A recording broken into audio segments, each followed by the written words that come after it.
من الشیطان الرجیم أعوذ بالله من الشيطان الرجيم بسم اللہ الرحمن الرحیم بسم الله الرحمن الرحيم بچوں، آج کا سبق ہمارا درود ابراہیمی اور دعائے ابراہیمی ہے۔ نماز کے اندر جو ہم درود پڑھتے ہیں التحیات میں اور جو دعا پڑھتے ہیں اس کا ایک ایک لفظ کا ترجمہ اور اس کی درستگی اور مشق کریں گے، ٹھیک ہے؟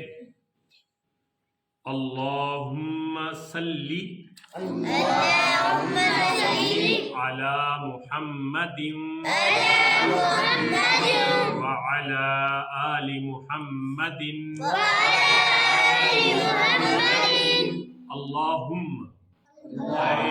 اے اللہ صلی رحمتیں بھیج یا رحمتیں نازل کر، بھیجنا اور نازل کرنا ایک ہی معنی میں، رحمتیں بھیج یا رحمتیں نازل فرما علی پر محمد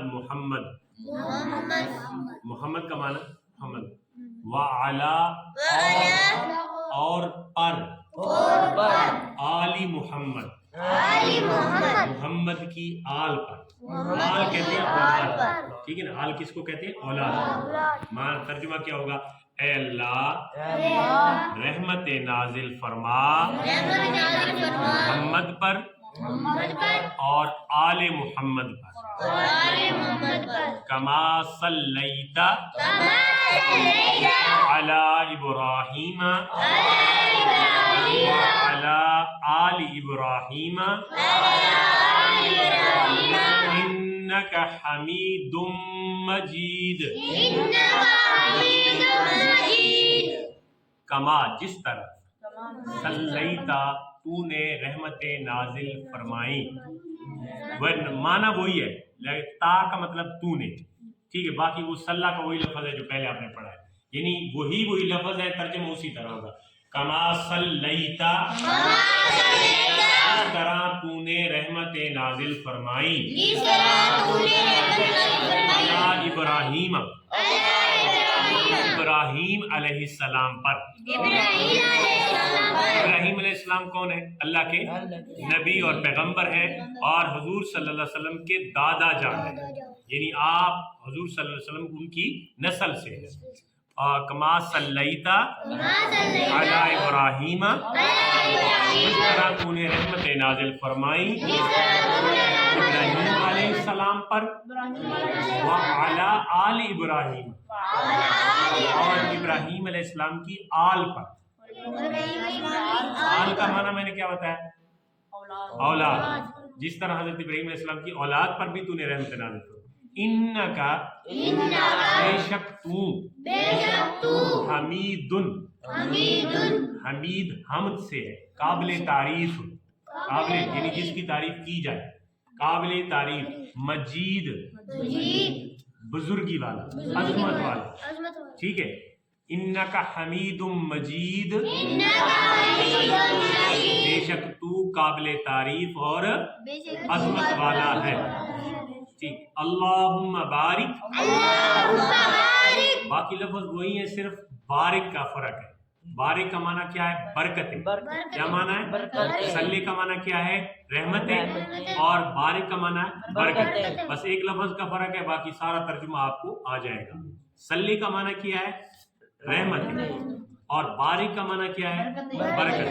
اللہم بارک، اللہ برکت نازل فرما علی محمد صلی اللہ علیہ وسلم پر وعلی آل محمد اور آل محمد صلی اللہ علیہ وسلم پر، کما بارکتا اس طرح تو نے برکت نازل فرمائی علی ابراہیم ابراہیم علیہ السلام پر وعلی آل ابراہیم اور ابراہیم علیہ السلام کی آل پر، انک حمید مجید، إنك حميد بے شک مجيد قابل تعریف بشك قابل تعریف اور عظمت والا ہے۔ آگے جو دعا ہے یہ حضرت ابراہیم علیہ السلام نے مانگی تھی اور قرآن میں موجود ہے، یہی ہمیں بھی مانگنے کا حکم ہے، لیکن آپ اس کی جگہ اور بھی کوئی دعا نماز میں مانگ سکتے ہیں۔ اس کا ہم ترجمہ پڑھتے ہیں، رب اجعلنی رب اجعلني مقیم الصلاۃ مقيم الصلاة ومن ذریتی ومن ذريتي ربنا ربنا وتقبل دعاء ربنا اغفر لی ربنا اغفر لي ولوالدی ولوالدي وللمؤمنین وللمؤمنين وللمؤمنین وللمؤمنين یوم يوم یقوم الحساب۔ يقوم الحساب لفظی ترجمہ پڑھ لیتے ہیں، ربی اے میرے رب، اے میرے رب اجعلنی اجعلنی بنا مجھ کو بنا مجھ کو مقیمہ مقیمہ قائم کرنے والا قائم کرنے والا الصلاۃ نماز کو نماز کو ومن ذریتی ومن ذریتی اور میری اولاد میں سے بھی۔ اور میری اولاد میں سے کیا مطلب ہے؟ اے اللہ مجھے بھی اور میری اولاد کو بھی نماز قائم کرنے والا بنا۔ ربنا اے ہمارے رب، اے ہمارے رب ربنا اے ہمارے رب ربنا رب صرف ہوگا ربی تو اس کا معنی میرے رب، اور ربنا کا معنی کیا ہوگا؟ ہمارے رب۔ نون الف نا کا معنی کیا بنتا ہے؟ ہمارا رب، اور یا جو چھوٹی ہوتی ہے اس کا مطلب ہوتا ہے میرا، میرے۔ ربنا اے ہمارے رب، وتقبل دعا اور قبول فرما میری دعا کو۔ یہ اصل میں دعائی ہے لیکن دعا پڑھتے ہیں، ٹھیک ہے نا، تو یہ عربی کا قاعدہ ہے۔ وتقبل دعا اور قبول فرما میری دعا۔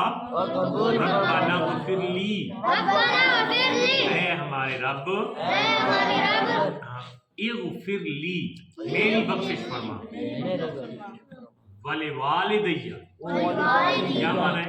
میرے والدین کی، دونوں والد اور والدہ دونوں ہیں، میرے والدین کی بخشش فرما، میری بخشش فرما، میرے والدین کی بخشش فرما، وللمؤمنین اور تمام مومنوں کی بھی بخشش فرما۔ یوم یقوم الحساب اس دن، یوم دن، یقوم قائم ہو، الحساب حساب، اس دن جس دن حساب قائم ہو۔ کیا مطلب ہے؟ قیامت کے دن، جس دن حساب قائم ہو اس دن ہم سب کی، میری، میرے والدین کی اور تمام مومنین کی بخشش فرما۔ السلام علیکم ورحمۃ اللہ، السلام علیکم ورحمۃ اللہ تم پر سلامتی ہو اور اللہ کی رحمت۔ ٹھیک ہے، یہ بندہ کن کو کہتا ہے؟ یہ خیال رکھیں، یہ فرشتوں کو کہتا ہے جو ادھر بیٹھے ہوئے، جو ادھر بیٹھے ہوئے، ٹھیک ہے۔ السلام علیکم ورحمۃ اللہ، السلام علیکم ورحمۃ اللہ، تم پر سلامتی ہو اور اللہ کی رحمت۔ صدق اللہ العظیم۔